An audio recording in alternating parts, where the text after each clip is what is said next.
Greetings, everyone.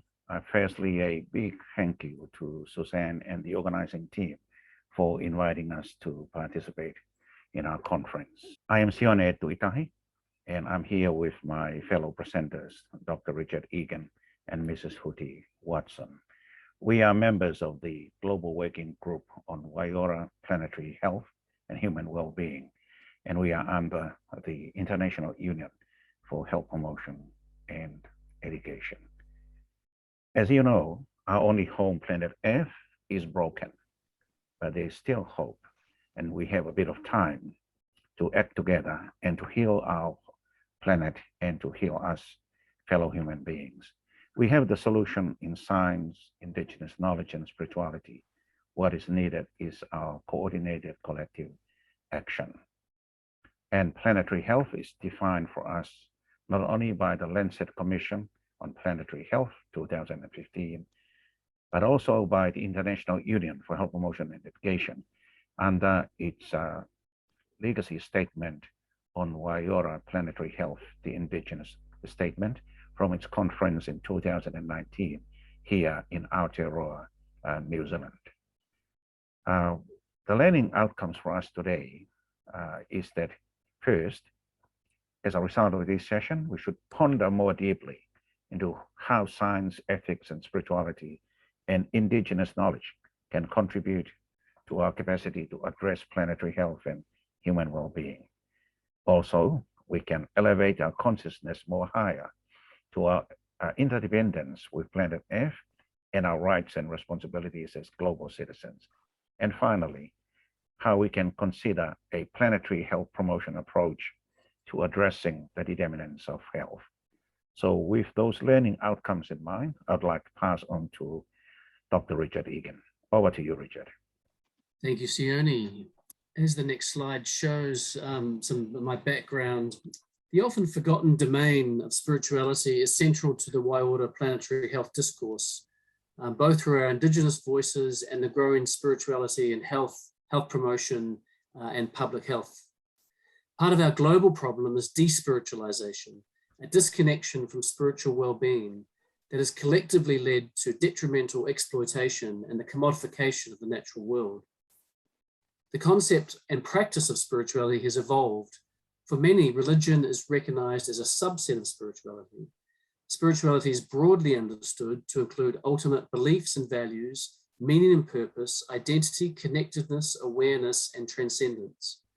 Spirituality is found in many prominent models and frameworks, such as the Māori Te Whare Tapu Whā and hospice total care framework. And the evidence base for spirituality and health outcomes has grown exponentially since 2000, with now over 20,000 peer-reviewed publications.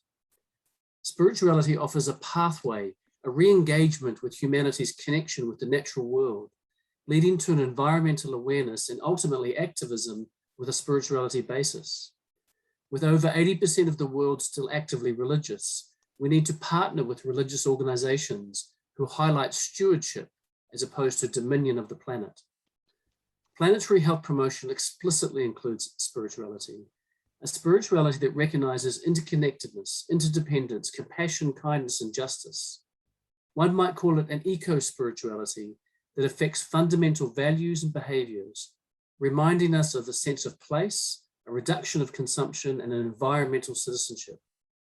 This spirituality analysis that needs to be integrated into public health and health promotion scholarship, education, and practice challenges selfish political and economic power. Spiritual awareness across society, but in this case, central to planetary health promotion, is critical to help heal us and the planet.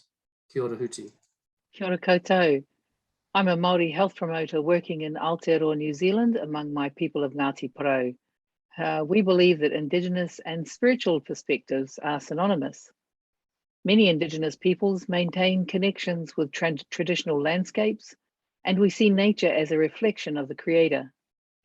And in Aotearoa, New Zealand, Māori people see the sky as representative of our Father and the earth as our mother. Looking through this different lens as progeny of the cosmos implies a deep and powerful relationship that can assist us to care for our planet and ensure health for human well-being and survival.